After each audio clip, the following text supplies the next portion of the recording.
Procrastinar, procrastinar, no, procrastinar. Para evitar la fealdad de la doble R prefiero decir procrastinar, así como no decimos trastrocar ni propio, sino trastocar y propio. Por más que la RAE se oponga, no es un error, sino un cambio léxico legítimo que muchos hablantes ya adoptaron. Cras significa mañana en latín. Procrastinar significa dejar para mañana. Hay 10 razones por las que procrastino, pero me da pereza enumerarlas, así que mejor las dejo para mañana. Procrastinar es parte de la condición humana. En este video vamos a analizar las situaciones en que nos trae problemas. La idea es conocer cómo y por qué perdemos el control en una enorme variedad de temas y propósitos. La dieta, el trabajo, la limpieza del placar, los objetivos de vida, madrugar para hacer yoga, el sexo seguro, los exámenes de salud, arreglar algo en la casa. Por la procrastinación existe el llame ya. Los publicistas suponen acertadamente que a menudo, si no llamamos en el momento, otros menesteres de la vida nos van a distraer y olvidaremos lo que querríamos hacer. Pero esto no es filosofía, dice la colega que mira este video y piensa que la filosofía versa solo sobre metafísica y temas muy abstractos. Falso. La filosofía práctica es parte de esta disciplina y el tema del autocontrol es central desde la filosofía griega para acá y también para muchas filosofías orientales. En este video me voy a basar en el libro de Kelly McGonigal, The Willpower Instinct, que significa el instinto de la fuerza de voluntad. Kelly McGonigal es una psicóloga de la Universidad de Stanford que focaliza en los descubrimientos de la psicología científica y las neurociencias para sugerir estrategias prácticas que promuevan el bienestar humano. Desde ya que cada quien verá si una o varias de estas estrategias le convienen. Pero esto es psicología, no filosofía, dice algún usuario de YouTube. La buena filosofía se nutre de la buena ciencia, en vez de basarse exclusivamente en las intuiciones de los filósofos y en experimentos mentales. Para dejar de procrastinar, para dejar de posponer, es importante buscar el autoconocimiento. El tan mentado y tan poco conocido, paradójicamente, Conócete a ti mismo de Sócrates. Los delfines y los elefantes se reconocen en el espejo, pero no se conocen a sí mismos.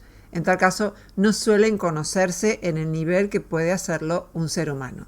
¿Cuáles son las causas de la procrastinación? La dificultad para concentrarse, especialmente en tiempos en que las pantallas electrónicas fragmentan nuestra atención. El miedo a fallar. Si procrastino, en tal caso quedo ante mis ojos y ante los de los demás como perezosa y no como alguien a quien las cosas le salieron mal.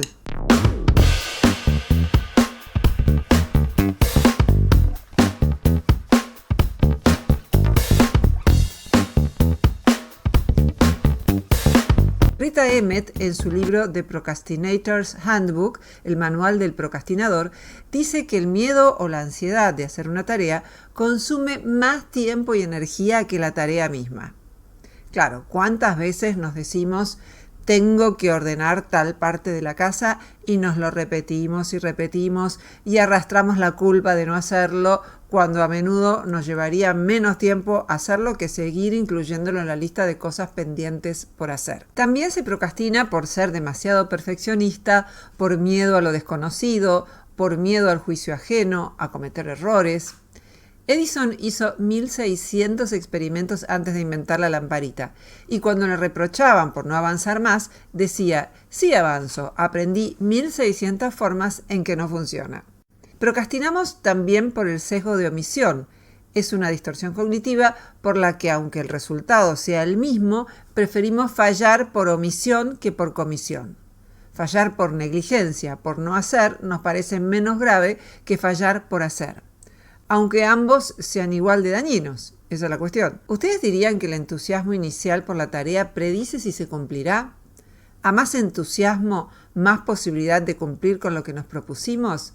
McGonigal sostiene que, de acuerdo a la evidencia empírica, no es el entusiasmo, sino el autocontrol lo que más predice que se completen las tareas, más que la autoestima también. El autocontrol es lo que cuenta. Por ejemplo, el autocontrol predice más el éxito académico que la inteligencia. La fuerza de voluntad es la habilidad de cumplir metas, aunque una parte nuestra se oponga. Es cambiar un hábito. Siempre que tenemos fuerza de voluntad es porque una parte nuestra quiere hacer otra cosa. El cerebro se parece a una ciudad europea, se le fueron agregando cosas y no corresponde a un diseño racional como podría serlo la ciudad de La Plata, por ejemplo. Esto significa que también pueden competir dos yoes, dos versiones de nosotros mismos, que son reguladas en distintas partes del cerebro, pero que pueden ser entrenadas con técnicas de autocontrol. Platón usó la metáfora del conductor de un carro con dos caballos que intentan moverse en distintas direcciones. Cuando las personas miran un mensaje de texto manejando, no dicen: esta es una demostración de lo que amo mi vida y la de otros, y entonces procedo así. Es el yo impulsivo el que se apodera de su voluntad. Para McGonigal hay un yo impulsivo o saboteador, lo llama yo galletita, el yo cookie. Ese yo se vincula con la región límbica del cerebro, contiene instintos automáticos, está al servicio de la supervivencia, piensa rápido y maximiza el placer presente.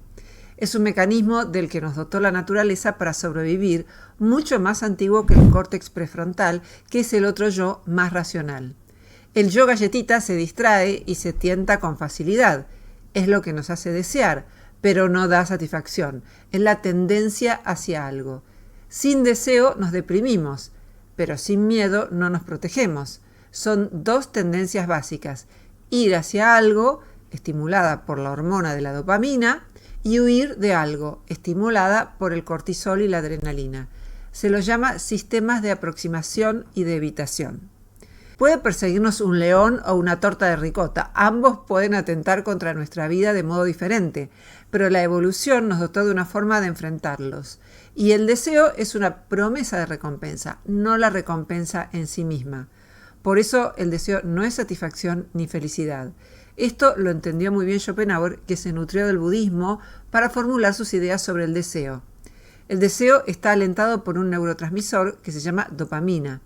Siento que debo comer una torta de ricota o moriré. Si una persona experimentó regularmente un aumento de los niveles de glucosa después de consumir alimentos dulces, la sola anticipación de consumir esos alimentos podría desencadenar respuestas fisiológicas, como la liberación anticipada de insulina. El deseo es una promesa de felicidad, un mecanismo con el que nos dotó la naturaleza para mantener las conductas útiles para la supervivencia y la reproducción. Por eso el enamoramiento no es amor, aunque ese es tema para otro video. El deseo es la gran mentira del cerebro. Creer que desear y gustar son lo mismo es una comprensión errónea de nuestros mecanismos psicológicos. Compulsivamente miramos el email o tomamos un aparato electrónico y en ese momento, cuando lo buscamos, hay una descarga de dopamina. Creemos que ese email visto cada 5 minutos nos revelará algo importantísimo para nuestra vida que nos hará felices. Pero desear y gustar son dos cosas distintas, dos sistemas distintos del cerebro. La dopamina te hace creer que algo te hará feliz, pero el deseo de comida puede no implicar satisfacción. La dopamina es algo así como la publicidad, y aunque la recompensa no llegue, seguimos buscándola obsesivamente. No es accidental que en la entrada de los shoppings pongan panaderías o comercios de comida, es lo que más motiva para entrar. Tampoco es azaroso que ofrezcan novedades, con ellas también se libera dopamina. Pero la dopamina tiene una desventaja, nos puede agotar. Es la zanahoria, porque es la promesa de placer, no el placer en sí mismo. La dopamina está implicada en procesos tanto de placer como de ansiedad, está al servicio de la supervivencia y puede dar lugar a experiencias, tanto de deseo como de estrés. McGonigal pone el ejemplo de la mujer que mientras se dirige al shopping se sentía motivada, pero una vez que estaba dentro ya no, la dominaba la ansiedad. Había mucha gente y solo sentía nervios. Por eso cuando tenemos algo de plata podemos llegar a comprar cosas que no nos brindan satisfacción. El olor de pochoclo, o palomitas como le dicen en otros países, es detonador de dopamina.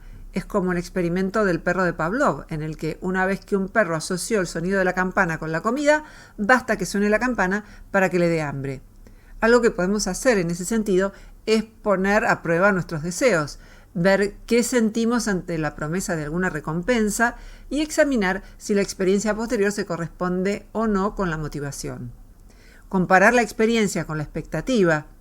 No se trata de ser una zeta ni de eliminar el deseo. Si así fuera, a mi modo de ver, la vida no valdría mucho la pena. El deseo es la estrategia del cerebro para motivar la acción. El deseo no es ni bueno ni malo. La cuestión es examinar en qué lo enfocamos. Buscamos satisfacción en cosas que no las dan. Sin dopamina nos deprimimos. No hay esperanza ni concentración. Hay muchos casos registrados de adictos que perdieron el deseo. Se llama anedonia. Pierden la motivación y en tal caso de lo que se trata es de separar las recompensas valiosas de las que nos mantienen ansiosos e insatisfechos.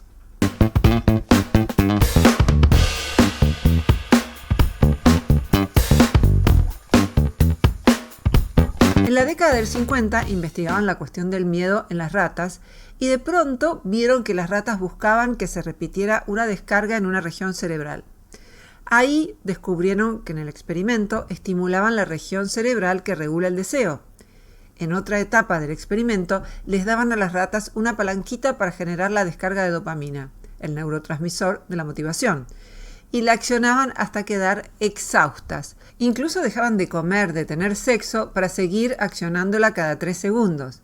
Incluso pasaban por una parte electrificada que les dañaba los pies hasta lastimarlas con tal de generar esa descarga. No dormían, eran como esas personas que quedan exhaustas luego de jugar con un videojuego. Esta conducta se parece a la adicción. No genera placer, sino búsqueda de placer, motivación. Lo mismo generan el exceso de comida, las redes sociales y las drogas. Tiempo después hicieron un experimento similar con humanos y el resultado fue el mismo. Reitero, deseo y placer no son sinónimos. La dopamina te obsesiona por la torta y en situación de estrés sentís que o comes esa torta de la que querías privarte para adelgazar o te morís. En cambio, el yo racional, que McGonigal llama yo sabio, reside en una región más nueva del cerebro. Establece metas a largo plazo como ahorrar, adelgazar, cumplir con un objetivo, dar un examen, dejar el cigarrillo. Se toma su tiempo para decidir ese yo. Busca mucha información, toma decisiones más difíciles. Acá reside la fuerza de voluntad. A medida que la evolución avanzó, se conectó mejor el córtex prefrontal, que da por acá adelante, que regula esa parte racional. Por eso un perro no ahorra para la jubilación. El alcohol disminuye la acción del córtex prefrontal, de esta parte racional del cerebro. El córtex prefrontal puede ver la panorámica en una situación. Es una actividad mental cuando lo que pensamos es exigente, requiere de concentración y autocontrol.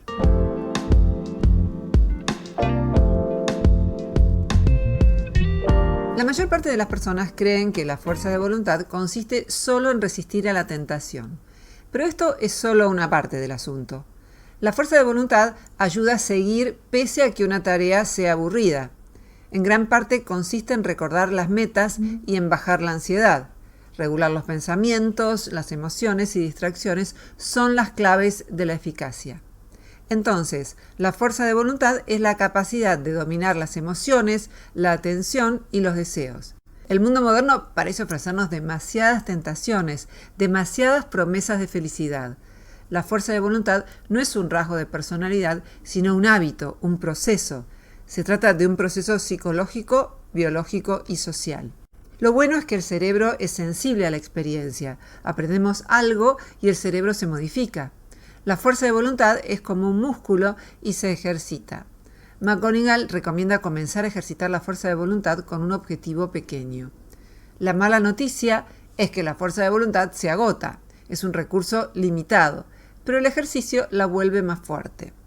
McGonigal señala que de mañana predomina más el yo asociado al deseo, a la dopamina. Es más fácil ver las metas y de tarde o de noche hay menos fuerza de voluntad, es decir, menos del yo racional y es más fácil tener conductas contrarias a la ética. Esto se vincula con la energía necesaria para el buen funcionamiento del cerebro y con el hecho de que a la noche solemos estar físicamente más cansados. Cuando estamos cansados, a las células les cuesta más absorber el azúcar. Como la fuerza de voluntad es limitada, conviene elegir las batallas. Al faltar energía, lo primero que se corta es la fuerza de voluntad. El estrés genera más dificultad para pensar metas a largo plazo. Cuando se produjo el atentado a las Torres Gemelas y tras la crisis económica de fines del 2008, subieron el consumo de alcohol y la obesidad. El estrés no permite cumplir con metas a largo plazo.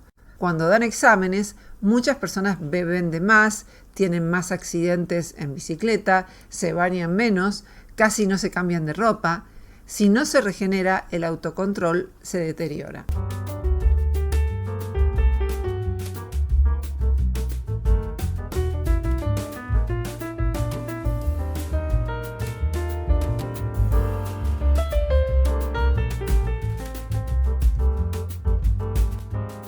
Vamos a compartir algunas estrategias para fortalecer la fuerza de voluntad y dejar de procrastinar, es decir, para dejar de patear las cosas para más adelante. Empecemos por las prácticas más básicas. La primera, el entrenamiento en técnicas de respiración. Permite fortalecer el córtex prefrontal y bajar el estrés. Hacerlo especialmente en momentos de tensión. Algunos lo logran a través de la meditación. La idea es detenerse para respirar conscientemente de 1 a 5 minutos. Ponerse cómodo en una silla con los pies sobre el piso, la espalda recta o acostados en la cama boca arriba, con una almohada debajo de las rodillas y con una mano en el estómago y otra en los pulmones. Respirar y exhalar en 2 etapas, llenando y vaciando primero la parte inferior y luego la superior, y contando hasta 5 para regular el ritmo. Si uno se distrae con distintos pensamientos, puede hacerlo pensando en las palabras inspirar y exhalar. Otra estrategia es nada más ni nada menos que caminar. Tan simple como eso. Dormir bien y el ejercicio físico regulan el córtex prefrontal, dice McGonigal. El cerebro tiene que ser una máquina eficiente. 5 minutos de caminata permiten focalizar en lo que tenemos que hacer. Baja el estrés y nos previene de comer cuando no es necesario. El ejercicio físico incrementa la materia gris. Esto incluye desde bailar hasta limpiar de manera entusiasta la casa. ¿Quién limpia de manera entusiasta la casa? Bueno, quizás algunos lo hacen así. Hay gente para todo. No pensemos el ejercicio físico como en una pérdida de energía, sino como algo que nos brinda energía. Los gimnasios son restauradores, se deberían llamar restaurantes porque nos restauran, dice McGonigal. Otra estrategia de las más obvias es dormir 8 horas por noche. Las personas piensan en el sueño, especialmente en la siesta, como un lujo. Sin embargo, dormir es el gran regenerador. Incluso dormir más tiempo, una vez por semana, sirve, aunque no compensa haber dormido mal el resto de la semana. La falta de sueño puede generar efectos similares a la intoxicación, incluyendo disminución del rendimiento cognitivo, alteraciones en la coordinación motora, cambios en el estado de ánimo y problemas de juicio. Menos de 6 horas de sueño correlaciona con tendencia a la obesidad. Podemos usar trucos como la mujer a la que le costaba irse a dormir antes hasta que decidió apagar la computadora a las 11 de la noche, es decir, 1 hora antes de irse a dormir. O el hombre que hacía dieta y decidió ser vegetariano hasta las 6 de la tarde y así evitó comer de más. McGonigal sugiere examinar qué hacemos en vez de cumplir con las metas a largo plazo que nos hemos propuesto. De ese modo, quizás se pueda acotar esa actividad que nos distrae. Una baja en el azúcar dificulta la fuerza de voluntad. Hay numerosos estudios empíricos que van en esta dirección, señala McGonigal. Incluso una baja en el azúcar correlaciona con acciones más reñidas con la norma moral. Las peores decisiones suelen ser tomadas antes de comer, algo que suele perjudicar a las personas que están a dieta. Hay estudios en los que el hambre de comida correlaciona con la infidelidad en la pareja. El organismo en condiciones de deprivación ahorra energía. En esa condición pensamos más en metas a corto plazo y no a largo plazo. Cuando no hay suficiente azúcar, se favorece el sistema del yo que maximiza el corto plazo, el yo galletita, el deseo, y hay más acciones impulsivas. De pronto a un político su secretaria se le vuelve irresistible. Como consecuencia de todo esto, conviene no ir de compras con hambre ni tomar decisiones importantes con hambre. ¿Cómo fortalecer la fuerza de voluntad? Establecer buenos momentos disruptivos en relación a la actividad que se desarrolla suele ser eficaz. Por ejemplo, dar una vuelta al aire libre para recargar las baterías, ver un video de humor, cada mañana pensar en nuestras metas, no solo pensar en qué haremos, sino en las metas mismas, pensar en el por qué y no solo en el qué, porque ayuda a reconocer oportunidades inesperadas. Otra estrategia es la conciencia plena o mindfulness, que consiste en prestar atención a las experiencias del momento presente sin juzgarlas y sin distraerse por eventos pasados o futuros. El mero hecho de prestar atención es fundamental para la fuerza de voluntad. Pone el ejemplo del que está a dieta y termina comiendo pochoclos o palomitas feos, húmedos, meramente porque estaban acostumbrados a comerlos.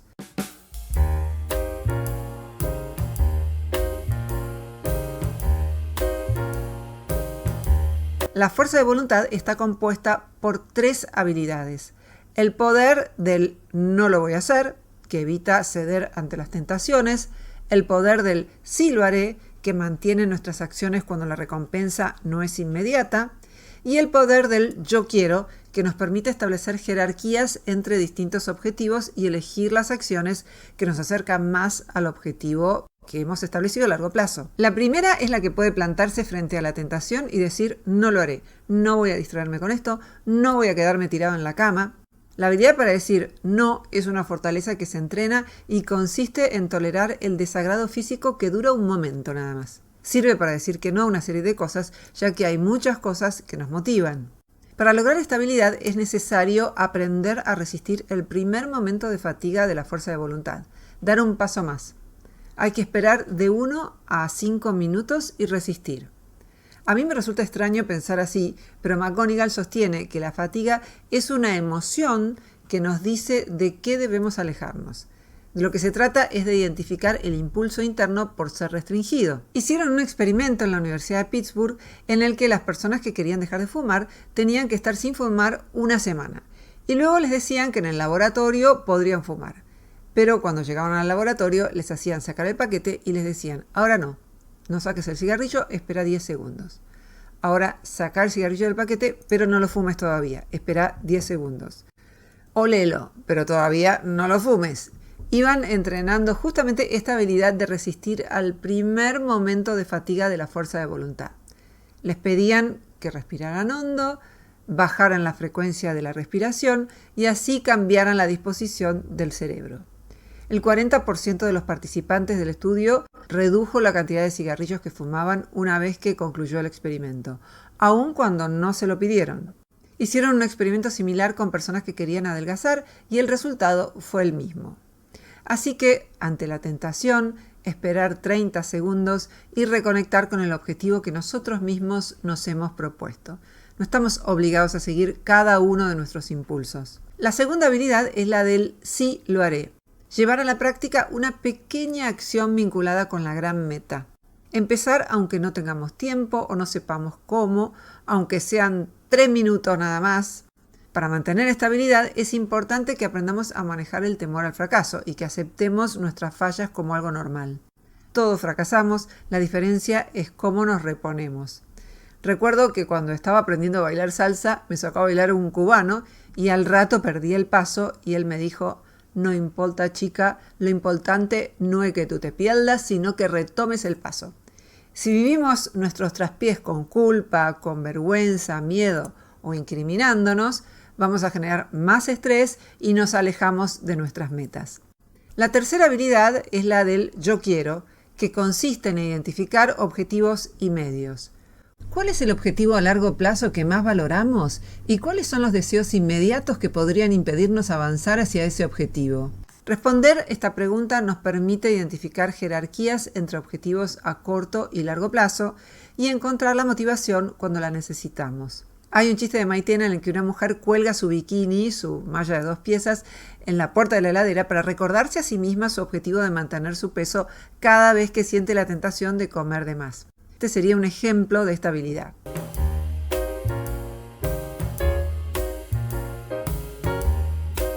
El What the Hell Effect, el efecto al diablo, es un fenómeno psicológico donde las personas tienden a abandonar sus metas después de cometer un error o violar una norma. Después de un desliz, algunas personas sienten que ya han arruinado su objetivo y permiten que ese error justifique el abandono completo de sus esfuerzos. Es crucial reconocer este patrón y evitar caer en la trampa mental, recordando que un error no significa el fin de los esfuerzos y que es posible retomar el camino hacia las metas. Por ejemplo, es contraproducente que en algunas campañas publicitarias para dejar de fumar muestren imágenes de personas enfermas, porque eso genera más ansiedad y cuando estamos ansiosos promovemos la conducta no deseada. La culpa no nos motiva, en cambio sí nos motiva imaginar lo bueno. También la autocompasión, que no equivale a victimizarse. Practicar la autocompasión puede ser un hábito de la mente, lo contrario que el crítico interno implacable. La autocompasión permite reconocer las propias fuerzas y lo que apreciamos en la vida.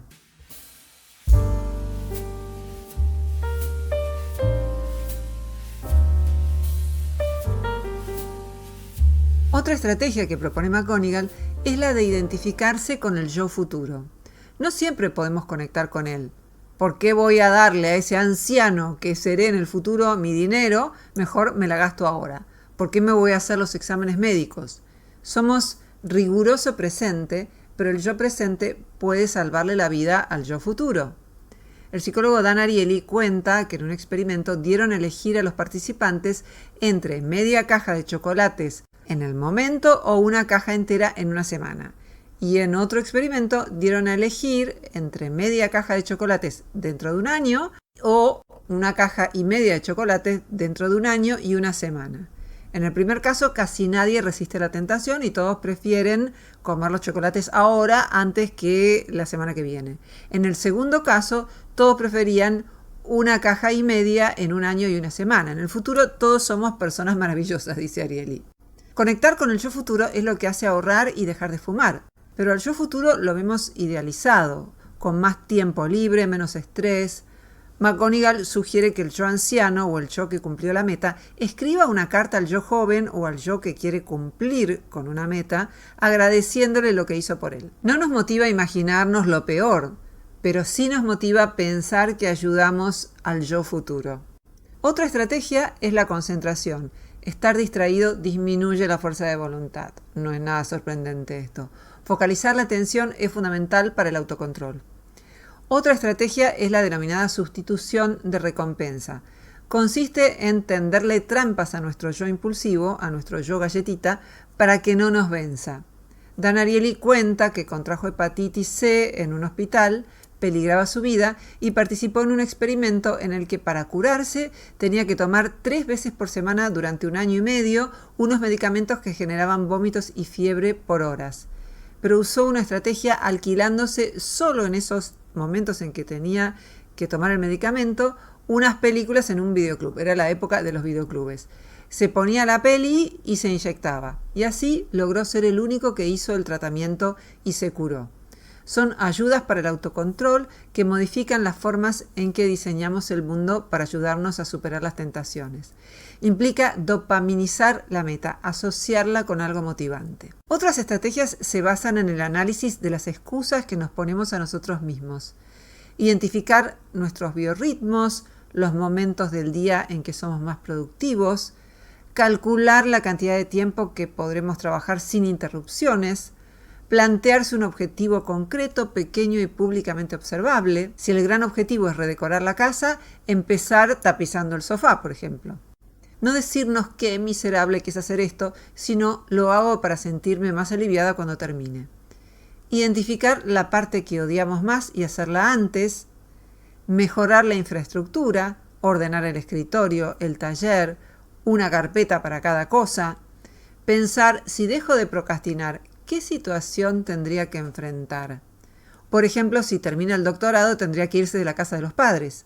De ese modo podemos entender nuestros temores y enfrentarlos. Asignarnos pequeñas recompensas. Si logro llevar a cabo esta etapa, salgo con un amigo. Y, en términos generales, aceptar la imperfección de toda tarea humana. Recuerdo que Mafalda quería procrastinar porque tenía un examen en la escuela y le decía a la maestra: «Perdón, ¿y si apeláramos a la sensatez y dejáramos la cosa para otro día? Digo, para evitar el inútil derramamiento de ceros». Y un cuento en el que un matrimonio conversa y él le pregunta: «Vieja, ¿qué querés que te regale para el cumpleaños?». Y ella responde: «Quiero el divorcio». Él retruca diciendo: «Mejor dejémoslo para más adelante. La verdad es que no pensaba gastar tanto».